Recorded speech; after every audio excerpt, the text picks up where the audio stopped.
Welcome back to Become a Calm Mama. I'm your host. I'm Darlene Childress. And today on the podcast, I'm introducing a 3-part series where I'm going to teach you about self-led energy. And I'm using internal family systems, which is a therapeutic model developed by Richard Schwartz.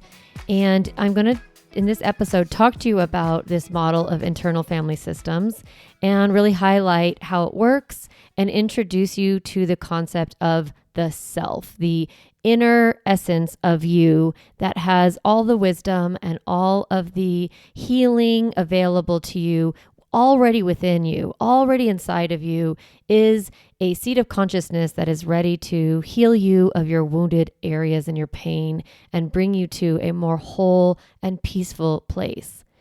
When you think about the title of this podcast, it's Become a Calm Mama. And I talk a lot about what it means to be calm.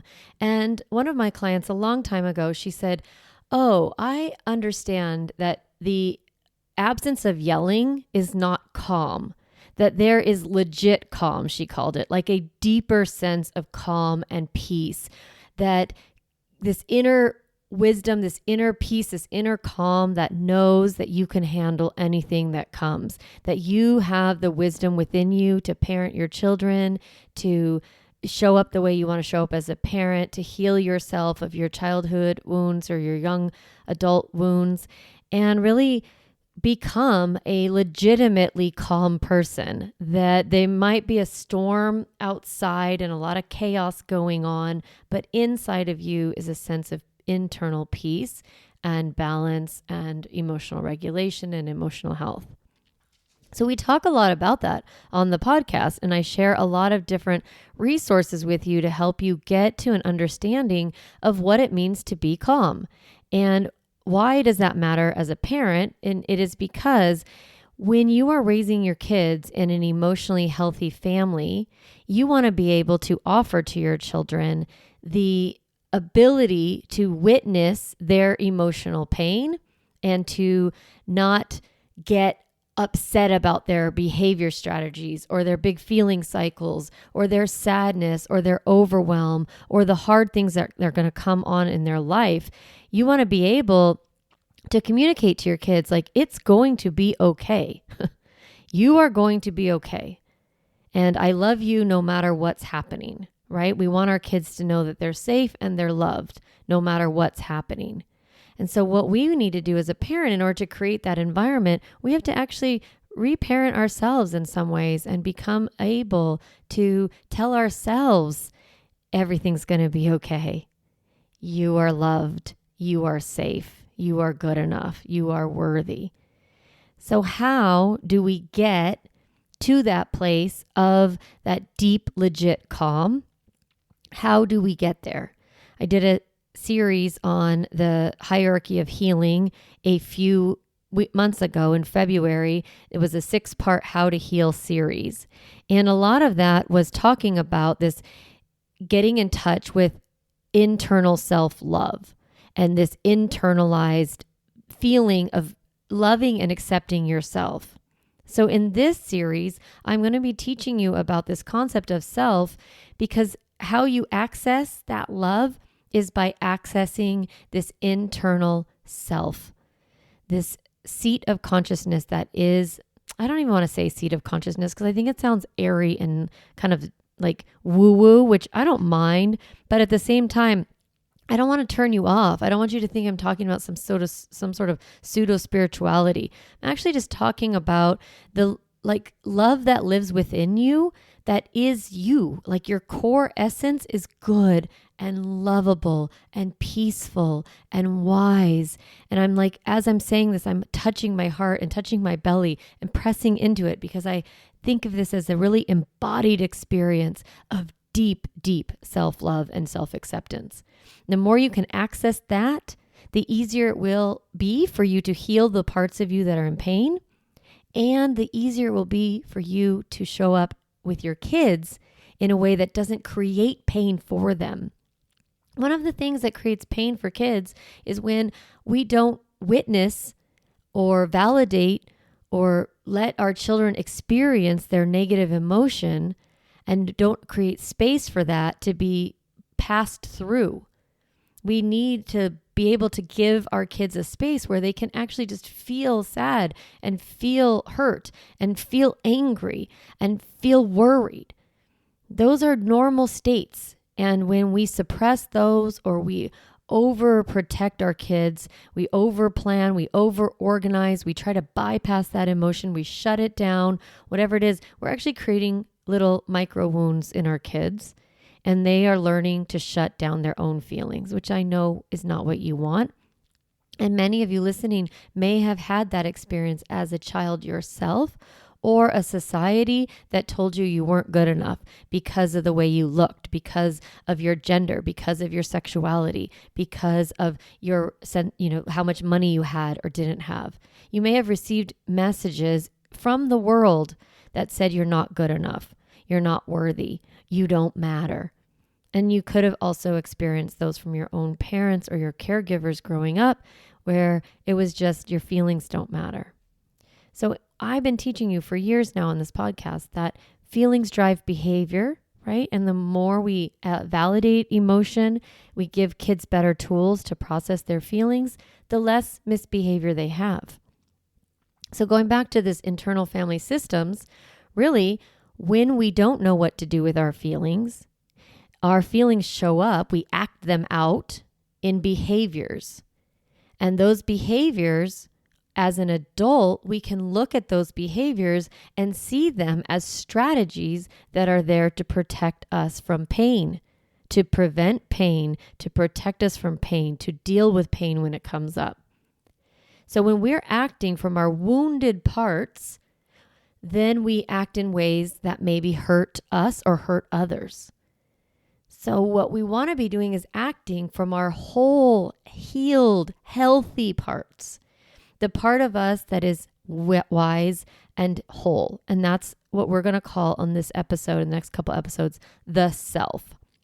So the self is capital SELF. So it's really a embodied sense of who you are at your core, without any pain, without any woundedness. We all come into this world pure and just filled with joy and sadness and like everything. Like we're an embodied person. We can just experience all the things in life that come. And what we are always wanting is to feel peace. That's what we are at our core. And then as the world kind of does a number on us, we experience all sorts of discomfort. Discomfort is normal. But it's when we don't get to process that discomfort, when we don't get to express it, it can get stuck within us. So internal family systems is this therapeutic model or this healing approach that identifies the wounded parts of you and identifies the part of you, the deep sense of self of you that is not wounded. And it has language to help us build a relationship between your core self and those wounded parts so that those wounded parts can heal, be what they call unburdened, and have a sense of wholeness. Doesn't that sound great? So IFS is what I'm going to call this. It's the acronym for internal family systems. A lot of people just refer to it as IFS. And we think about the words internal family system. It's not about your external family, your role as a middle child or an only child, or, your parents are divorced or not, or you have step parents, or all of those different external relationships. That would be like an external family system. In this model, Dick Schwartz called it an internal family system. So essentially, you have a self, and then there's a bunch of parts that relate to that self and that relate to your pain. So the parts of us that are in us, right, they are there to bring us lots of joy, to bring us lots of goodness, bring us lots of love, right? Unburdened, healed, whole parts of us are there. Their natural state is one of beauty and love and creativity and compassion and curiosity and all these wonderful traits. But when we get hurt in our lives, then those parts become wounded And those parts then start to act in ways that are protective. So they want to protect us from being in pain or preventing us from pain or running from pain. So in internal family systems, we talk about the 3 parts of the system, and then the self is a separate part. So I'm going to break it down for you. I'm going to try not to get super in the weeds here. You might want to take down notes or, like listen to this like kind of like a master class if you want, or if you want to just listen to it while you're doing your walk, that's fine. I would recommend that you pick up the book by Dick Schwartz called No Bad Parts. His name is actually Richard Schwartz, but everyone calls him Dick Schwartz. And his book is called No Bad Parts. Now, I've read this book several times, and I'm currently taking an online course with Dick Schwartz and his team, and it's all about how to use internal family systems in coaching. So I'm being trained in this so that I can work more wholly and thoroughly in a way that's very healthy for people who work with me. So I'm sharing this from reading the book and then also taking this class. Okay. So all that said, let's talk about the 3 parts that are in internal family systems and then what self-led energy feels like. So the first part I want to talk about is I want to introduce you to the part that is in pain. Okay, so I said there's a part that is in pain, a part that tries to prevent pain, and a part that tries to run from pain. Okay, so the part that's in pain is called an exile. The part that tries to prevent pain is a manager. And the part that tries to run from pain or douse pain if it shows up is called a firefighter.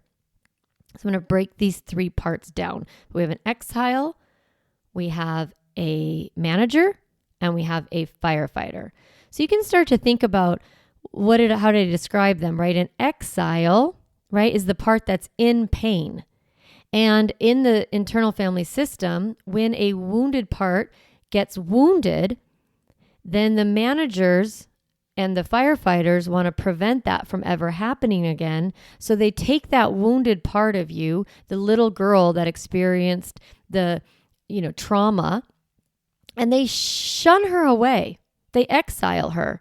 They don't really want to exile her and her gifts and all the things that she's beautiful, like all the beautiful parts about her, but they do want to exile her pain, and they don't know how to do it right. They don't know how to protect us from pain without exiling the entire part of ourselves.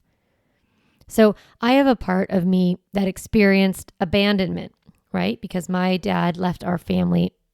Because my dad left my family, my parents were divorced when I was almost 5, and then my dad left when I was almost 9. And so I have like this wounded 9-year-old part that got abandoned, and she is exiled in my system. And I've done a lot of work in internal family systems. I've met that exile. I've named her. I've gotten to know her. I'm in the process of having self heal her.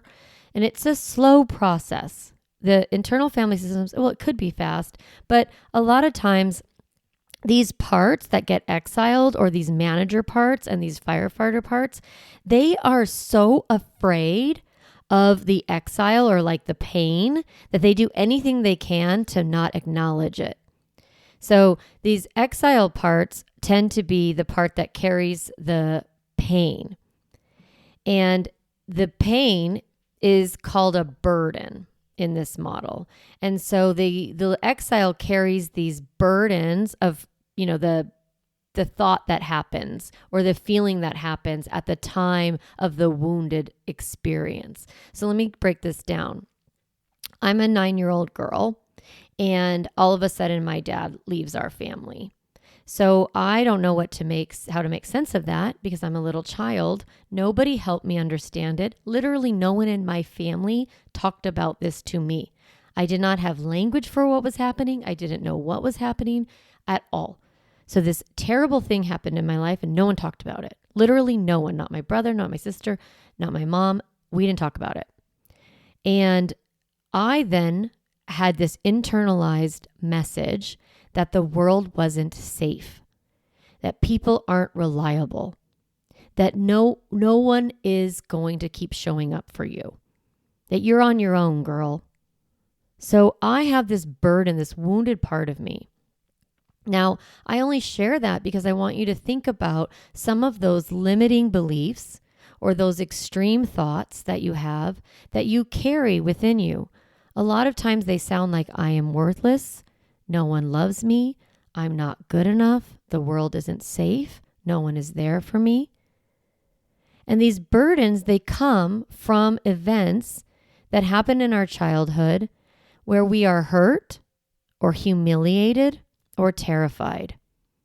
And so when we have an experience like that, maybe we are bullied and we have an experience of being hurt, humiliated, and terrified, or we experience a parent who isn't emotionally available because of their own mental state. I had this severely depressed mother. She was really not available to me.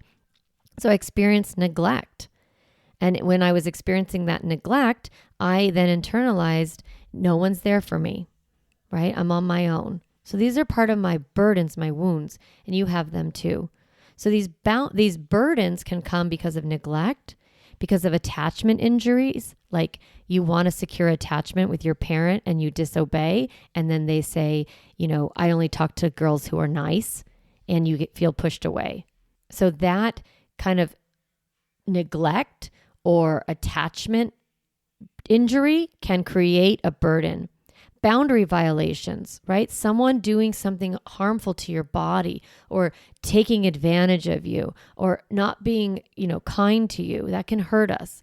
Lack of attunement. So we are having an emotional experience, like our pet has passed away and we're sad and we're crying.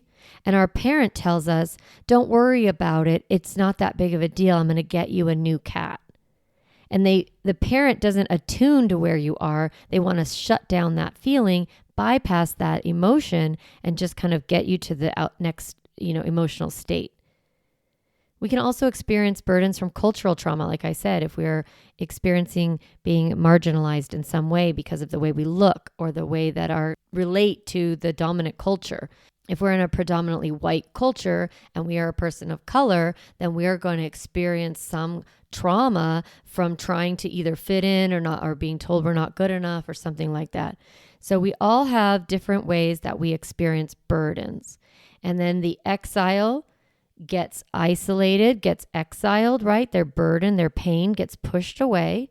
And the extreme feeling state, because it's not healed, it becomes our normal paradigm.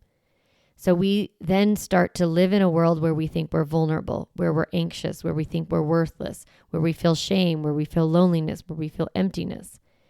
And that's become our worldview. It's like we get stuck in this experience and we are exiled, so we can't heal from it. And then that's our paradigm. Now, the protector parts, the manager and the firefighter, they are there primarily to prevent pain from being activated, or when it's activated, to shut it down. So they're there to keep that exiled, right? And they're doing it out of really good intentions, right? Their intention is to make sure that everyone stays safe by keeping that pain away from us, doing anything it can to avoid that pain. So a manager does it like a prevention plan, trying to prevent that pain from coming. So it's the part that works very, very hard to keep the world safe for the exile, but also by keeping the exile contained. So it's working all the time. Managers are those parts of us that are, keeping you small, making sure you stay safe, being in control, pleasing everyone, following the rules, managing your appearance, making sure you perform well, staying hypervigilant. So the manager really looks like hardworking, dedicated, dependable, risk adverse, believes they have the right answer for every situation. They tend to be perfectionists, organizers, really super critical, judging others, judging yourself, because they're always trying to keep score to figure out if they're safe or not. They also can overindulge in caregiving in order to have a purpose and to control the environment. They're always scanning for hazards. They're hypervigilant, very intellectual, very much in their brain. So a manager is, really just that good. In some ways, we think of them as like a really good mom or really good dad, right? Really on top of it. And for me, my managers are, like I talked about it in a couple of episodes ago, that fix it, fuck it model. My manager is just in fix it mode. Boom, boom. Let's get organized. Let's get a plan. Let's get a list. Let's get, check off some things, figure it out, research. It's like a very hyperactive, over controlling part. And we all have managers. That is what it looks like to keep an exile away. Yours might not be as extreme as mine, or it could be more extreme. But we all have this part of us that tries to prevent pain.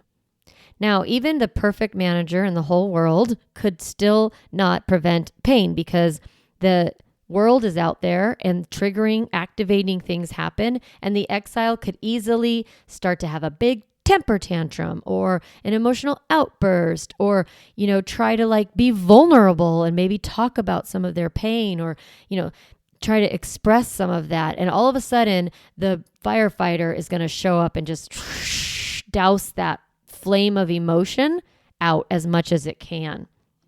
So, that's in my model, the fuck it model, right? I go from fix it, that's hyper manager, and to the fuck it model, where it's like, who cares? Throw it all, numb, distract, do anything I can to get away from the pain and not be vulnerable and not get hurt. So some of those strategies can look like retail therapy, addictions such as food, drinking, sex, drugs, gambling, numbing through social media, or just like, watching the same shows over and over, or watching TV. Self-harm can also be a strategy to, prevent pain by focusing on different pain. So the intention of the firefighter is to numb, to soothe, to distract, to dissociate. It's a very, emotional experience. It's like your fight-flight experience, but it goes to just whatever it can to protect you from feeling that pain. A lot of times, this is the part that we shame, and we shut down, and we criticize, and we're mean to the firefighter. And the firefighter is always mad at the manager because it's like, relax so we can have some fun. And there's like this conflict within us between these two parts of ourselves, because neither is really working in a way that's actually healing. It's just kind of whack-a-mole, trying to get the problems and the pain that's popping up, get it pushed down, keep it from popping up, get it pushed down, keep it from popping up. And it becomes its own feedback loop.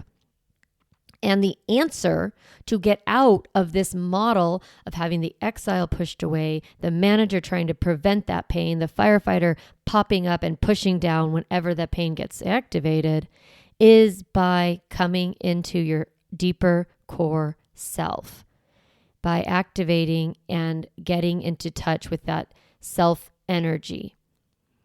So before I go on to self energy, I want to talk about these parts real quick, because we're talking about them as like what they do in order to protect us, and like some of their maladaptive strategies, right? That they are doing these things to protect us, right? They are really valuable. And when they're unburdened, they actually have a lot of purpose. It is good for me to have a part of me that wants to relax and have fun and like connect to joy or whatever, or simplicity. That's my firefighter, right? It's good for me to have the part of me that's very organized and can take care of business and can, run a business and all of that stuff. I like these parts of myself, but I don't like them in these distorted, extreme roles. I don't like that they're shoving parts of me, this burdened, exiled part of me that actually wants to feel free and that can offer to me and to my whole system something really interesting and fun and creativity. If I keep shoving all these parts away because I'm trying to avoid pain, I'm actually avoiding some other good things that could come. So there are these natural qualities and resources that each of our parts has that were there at the beginning. They were there before any of this pain started, and they are beautiful parts of your personality. I love these parts of you, whatever they are, however they protect you, whatever they're called, right? They're in you and they make you you, and they make you perform in the world in a way that we need as a society. We need all of us to be actualized and healed and whole in order to do what we're here for, which I think is, to love deeply, to raise these beautiful children you're raising, to be a good neighbor, to be a good citizen, to be, a person who is not striving to get what they want all the time. And, it's not that fix it, change it, stop it energy. It's just this pure energy. Now, I don't mean to be, too Pollyanna here or like too, in the pie in the sky, but I do think the more we heal, the more peace we bring to the world. We bring peace to our relationships, and it is incredible. So how do we do that? We do that by accessing what we're calling the self, what Dick Schwartz in No Bad Parts and in Internal Family Systems has identified as capital S self. So the self is meant to emerge as the natural leader of the system. It's your essence, it's your wisdom, it's your intuition. It's the part of you that is the eternal part of you. That's how I think of it. It's the source of healing for your emotional health. Just like your body can heal a wound and, sew itself back up, which is incredible. That's what the self is there for. It's like your internal wound healer for your emotional pain. It cannot be damaged by trauma. It is always been there, and it is pure. So some people call it a soul. Some spiritual traditions call it chi, the Holy Spirit, inner wisdom, your being, your core, your essence. It's hard to put words to it, right? But I think you may have had experiences where you might have been in this self-led energy. It's those periods of time where you feel at peace, where you feel like there's a sense of well-being, that there's some space within your heart and your mind and your body. You're not so busy in your head. You're not feeling all that anxiousness in your body. You're feeling safe, and there's nothing you need to do right now. That feeling of well-being, of being enough, that feeling that everything is going to be okay. Some people feel it like a vibrating energy. How I experience it, I know I'm in self when I feel a deep heaviness in my belly. Like it's like my whole body relaxes, and in my core, I feel like like an exhale of my core being. And I can sense it, then everything else becomes light. So you've probably experienced this feeling of self. If you haven't, next episode, I'm going to talk about how to activate it and get into deeper levels of self. Now, how do you know if you're in self energy? Some of the emotions and behaviors that are associated with self are what we call the 8 C's.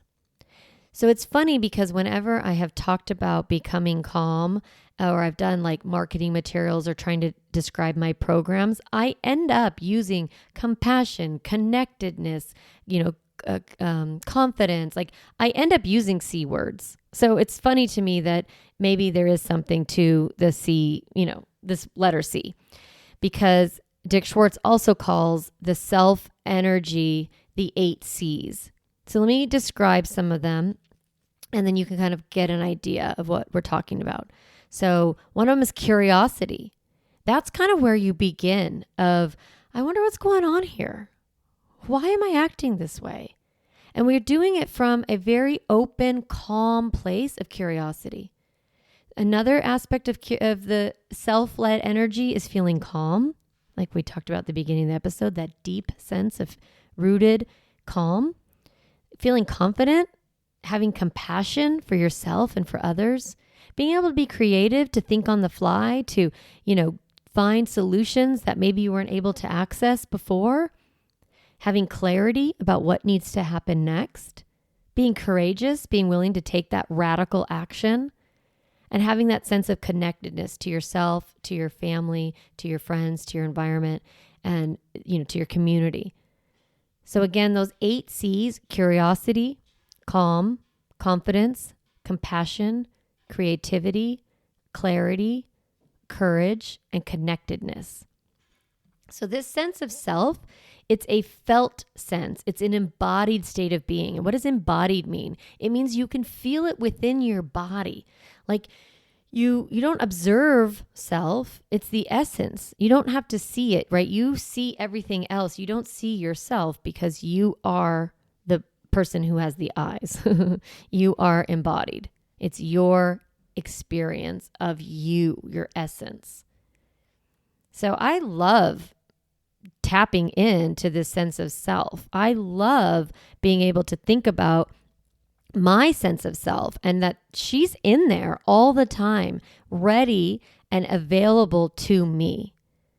She's also ready and available to you. You have your own sense of self. So why is it that we have trouble accessing this strong sense of self? So I want you to think about the sun, right? Think about how the sun is always there, whether we can see it or not. So even when the earth turns and it's night, we know that the sun still exists on another part of the earth, right? The sun does not move. It is there, and the planets rotate around the sun. If you think about your parts as being planets and moons that rotate around the sun, then you can kind of get an idea of the sun. You think about clouds or rainy days, and the truth is that the sun is still there behind the clouds. I like to imagine being on an airplane and you take off on a cloudy day, and you pull up above 30,000 feet and all of a sudden the sun is out, right? That is where your sense of self, yourself is always there. Unfortunately, the self, the sun of you, can get covered by protected parts of you. In IFS, they call that blending, where the sun and the moon, say during a solar eclipse, the moon covers the sun, and the other parts, like anyone on Earth, would think that the sun was gone and just think that the moon was the leader of the world at that point. And so when a part is covering the self, it's like a solar eclipse or a self eclipse.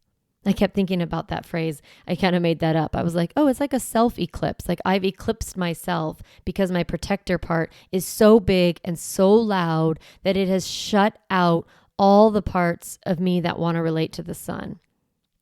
Now, when a part is covering the self, you experience the world through that protector, their perspective. So you experience the world not from that sense of self of calm, curious, compassion, creativity, clarity. Those are the feelings you want to have. And if you don't have those, that means that there is a part that is blocking your sense of self. And you then experience the world through their eyes instead of the seat of consciousness's eyes. So what happens is you end up having your part telling the rest of you, all the other parts of you, what's what, like what's true and what's not true. But that's skewed. The perspective of that part is from woundedness. It's from a lack of healing. And so it might be telling you the world is unsafe. People don't like you. Everyone is mad at you. Things aren't going to go well. The world is a shitstorm. Like all these negative thoughts are going to become true. You are going to believe your bullshit. You're going to believe the parts telling you what they want you to believe in order to keep that exile exiled. And so in this process of tapping into self-led energy, you are allowing that sunshine to come through a little bit of hope, a little bit of peace, a little bit of that things maybe aren't as bad as it seems, a little bit of perspective that is not from the wounded part. How this happens is when you get in touch with the core essence of yourself that is those C's. When you're able to tap into your natural curiosity, your natural calm, your confidence, all the things that are available to you at your core that your protective parts cover up. And how we do that is through a process called befriending. And it really is kind of going into a quiet, mindful practice where you start to talk to these parts of yourself. And it feels kind of silly and it feels kind of weird. And, it's really natural when you do it with a therapist or a coach who's skilled in it because it's just a lot of questions. But I've done a lot of it with my therapist, but also with myself. And what that looks like is me being in that self-led space, just accessing just the tiniest bit of inner peace, and just looking around and being curious about my parts, asking them how they feel. What I noticed is that there's an exercise in No Bad Parts called mapping your parts, and you close your eyes and you just start to see who's there. And it's really fun. And I've watched a lot of demos and I've listened to a lot of other people finding their parts. And really you come to a place where your sense of self, that embodied self, falls in love with all these parts. It's like how a parent feels about their child, how you feel about your kid when you're in your purest energy and you just delight in them and you just find them so funny and strange and like you want to get to know them. That is what it's like when you, the internal parent, for lack of better thought, is there becoming a friend to all the parts of you. So it's a relationship, a self to part relationship. And when you are meeting your parts, you're just getting to know them. How do they feel? What are they afraid of? What are they protecting you from? What are the things that they're afraid will happen if they stop doing their job? What is the original part that needs to be healed? What would happen if that part got healed? What would your manager part want to do instead if she didn't have to work so hard at like calendaring everything all the time and overthinking and over planning and being overly productive? Maybe she'd like to read a book. Maybe she'd like to learn how to paint. I don't know, right? Maybe she'd like to take all those skills that she has and put them towards volunteering for something that she cares about. Like if you were whole and you were healed, the parts of you that have been burdened would be unburdened and be free to do something new. So the relationship with self, that self energy, that self healing, it creates the experience that the part needs to feel safe and to release itself from some of its extreme roles. So next time I'm going to talk about self-energy, what it feels like, how to get in touch with it, why it's important. And then I'm going to talk in the third part of this series about how to do this with your children, not parts work, but how to be that self-energy with your kids, why that's so important. And so you have to learn to tap in to your own self-energy and heal yourself, and then you can be healing your children in real time when they have upsets. But we really aren't able to do that when we think our kids are in pain. A lot of our protective parts will come roaring up. But if we're in self-led energy, we can let our kids be in pain, let them heal from that pain. It takes a while. Sometimes like it might take a day or a week or two. It's okay if kids are going through something hard. That's fine. But self-energy trusts that they are going to be okay. So I want to help you tap into deeper levels of self-energy next week so that you can practice it with your kids using that self-energy. All of this is really what I call calm. So in my program, in the Calm Mama process, it's calm, connect, limit, set, correct. Calm is about our internal sense of self, internal sense of well-being. It's really tapping into our internal self and being at peace, true, legit calm. And from calm, we do true, legit connect, which is a embodied sense of being okay when our children are struggling with emotion, being comfortable with their discomfort. We only do that truthfully is when we're in a sense of peace about our own discomfort. When we know we can handle any of our feelings, then we can handle any of our kids' feelings. So tapping into self will help you heal some of your wounds and give you more and more access to emotional coaching yourself, allowing for feelings, being okay, doing a lot of good self-talk, not being so mean to yourself, and feeling good in your life, which is really so powerful for you, for your children, for all of us. So I hope this episode was really not too dense. I hope it was helpful and gave you a big overview of internal family systems. You may have heard about this like on other podcasts. Dick Schwartz has been on a lot of podcasts and stuff. You can kind of dig deep into hearing him talk about it. But I thought for all of you who listen to my podcast, maybe you don't want to dive deep into it. You just want to like, what is everyone talking about? Now you know what IFS is. It's a relationship within yourself that yourself is in relationship to your exiled parts of you. That's your pain that you've exiled, your manager part that's trying to prevent pain, and your firefighter that shuts down pain whenever it shows up. So I'm sure I'll talk about more about those specific parts in, future episodes. But next week, like I said, we're going to talk all about self-energy and then using self-energy with your own children. All right, Mama, I wishing you a really great week. I hope you're having a good summer. It's almost over as this episode comes out, which is crazy, but I hope it's been a good one, and I will talk to you next week. Hey, Mama, if you enjoyed this podcast episode, I want to encourage you to do two things. The first is go to my website, calmmamacoaching.com, and get a copy of the Stop Yelling cheat sheet. You'll get a step-by-step breakdown of the most important tool I teach, which is the pause break.